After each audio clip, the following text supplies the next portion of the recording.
Strained relations in the tripartite alliance came under the spotlight again today at the start of day 2 of the COSATU 14th National Congress. SACP General Secretary Solly Mapaila says it's become apparent recently that the ANC they're working with in government is not the same ANC they're working with in the alliance. Yesterday, ANC National Chairperson Gwede Mantashe was booed and blocked from addressing delegates. They accused him and his government of failing workers and of reneging on Resolution 1 of the 2018 wage agreement. Mapaila says the immediate task of Congress is to make the National Democratic Revolution relevant and push back what he called a neoliberal agenda pursued by the ANC government. SABC News Economics reporter Katlego Legodi is standing by for us at that conference. A very good afternoon to Katlego. Just give us some insight into what's happened so far today. A very good afternoon to you, Nzinga, and to our viewers at home.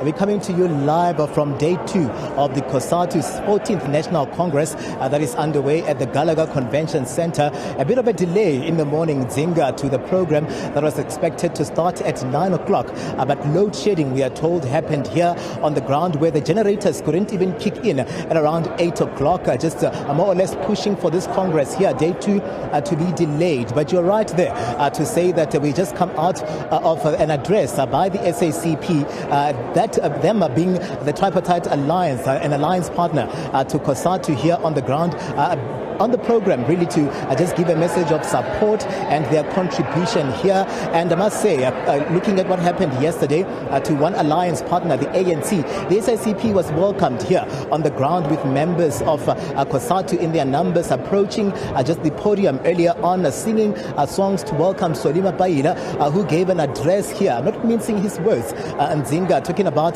the need for the reconfiguration of the tripartite alliance, the relationship between the three alliances, saying that really things have not been smooth in terms of also the consultations that are expected to take place from governance or from the government of the day to the alliance partners when certain decisions are to be taken.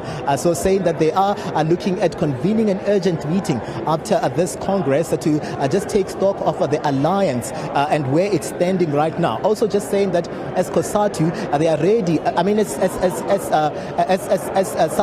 are ready as the SACP to more or less contest the elections. This has been a call from some of the members here on the ground to say there's a need to support the Communist Party going into the 2024 national elections. Solly Mapaila saying that they are ready and in position to contest those elections. But today we'll be seeing some sort of reports, political reports that are set to be presented here on the ground. We'll also be seeing the financial report in terms of the state of the finances of the Federation, COSATU, and also we'll just be seeing the names of those that have been nominated just being solidified and supported here on the ground by the members that are here now, because the SACP really their address are being welcomed here on the ground in terms of the need and just taking stock of where we are as a country in terms of just the leadership of the day and the challenges that exist on the ground. But I'm going to bring into the conversation now Mr. Nelson Mokhoto, who will just reflect with us on just what the SACP presented here on the ground and the issues that are really facing workers. I know that municipal workers have been in the receiving end really of things that are not going well, the economy that has been sluggish over time and the socio-economic challenges that exist over time. Mr. Mokhoto,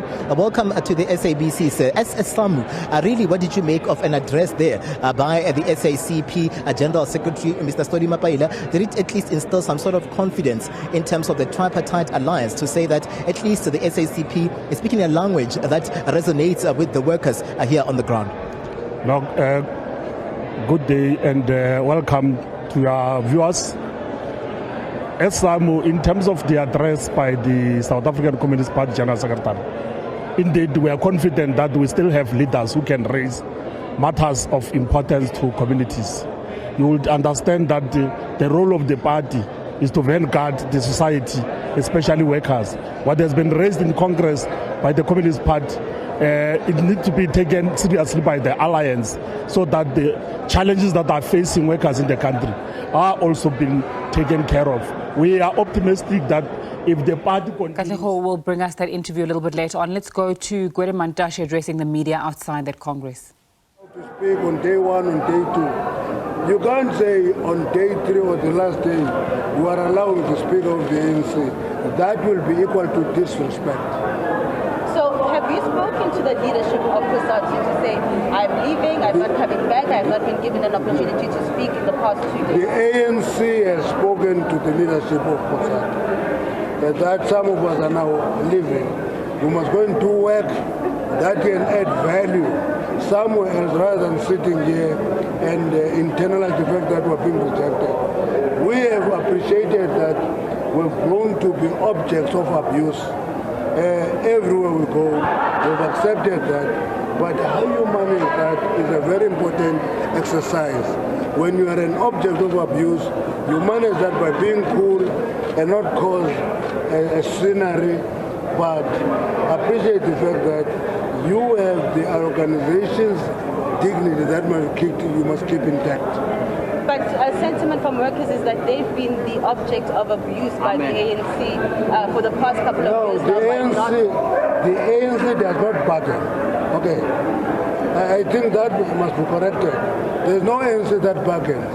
The bargaining is in the bargaining council, where labor and government as the employer, through particular departments in government, bargain. That is not the ANC. It's a structure of government. There's a department in government called the Public Service and Administration. You know that department. That department handles collective bargaining in the state. That's why when there's a dispute with the Mineral Council, you never have that as an item on the agenda of the contract. And you never have it discussed in any structure of the federation. Actually, it's a manifestation of the dominance of public sector in the union and the demise of the proletariat section of the Mr. Mantashe, does this not speak to the failures of the ANC-led administration to implement the increments of the workers? You're now being rejected here. In cabinet, there is no Minister of Public Service and Administration since the departure of Minister Ayanda Dodo. Does that not speak to your own failures? No. A person who handles that portfolio is a minister called Julius. I don't know if you know him. That minister handles that portfolio, and it is that portfolio that is engaging trade unions. We're expecting them to discuss issues in the bargaining council. Okay. Mr. Mantashe, just on a comment that was made by Solly Mapaila that those who are responsible for the rolling blackouts need to go, need to be held accountable. Essentially speaking to you, the Public Enterprises Minister and the ESCOM board, he's saying that you guys need to go. No, but it's your confusion that ENC always propagate. That they are confused where is the load shedding money. I think you need to go to school and learn that. One, it is ESCOM, the entity that manages load shedding, okay? And that entity called ESCOM is the Department of Public Enterprise. It's not in the Mineral Resources and Energy. Once you understand that, you will not be confused and you will not confuse society. Mr. Mantashe, former President Jacob Zuma in the early wee hours of this morning says it came on between you and him for the national chair position. Are you up for the contestation? No, listen. JZ was my president for 10 years. I was his secretary general for 10 years. I take that as the biggest joke of the year, actually. You see. If the JZ at 81 wants to contest chairperson of the ANC, I take it as a joke, but I take it in a light note. I accept it. Mr. Mantashe, back to ESCOM and back to load shedding, since you've educated me. Should the ESCOM board then resign, and should Pravin Gordhan also resign? I think the question of the board has been announced that a change board will be announced in few days. Okay, we'll wait for that announcement. And my view is that following that, then we can look into the operational structure of ESCOM and take a decision. Ministers are a responsibility of a president, not of another minister.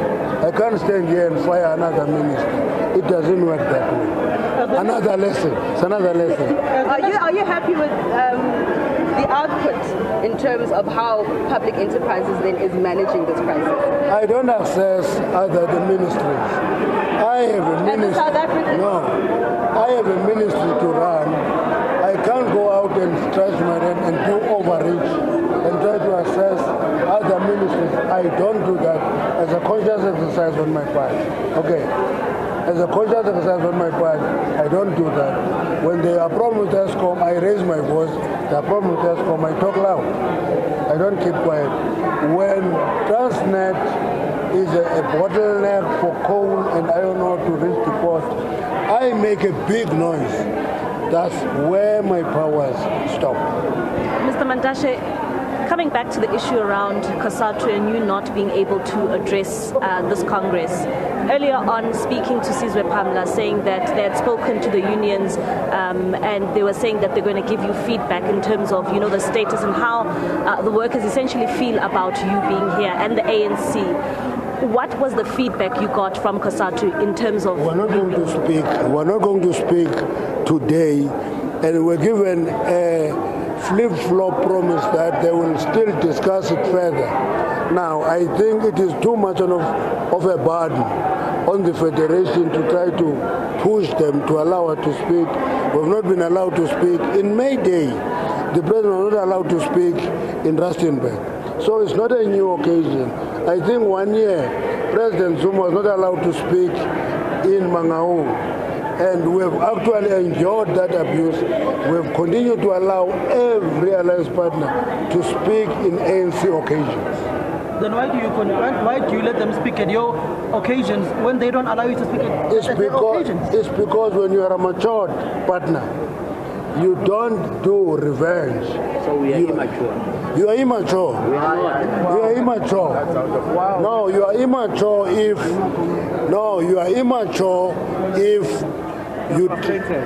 No, you are immature if when there are problems, you respond by saying, don't speak in our conference. We will allow everybody to speak in our conference because we are mature. I'm repeating that.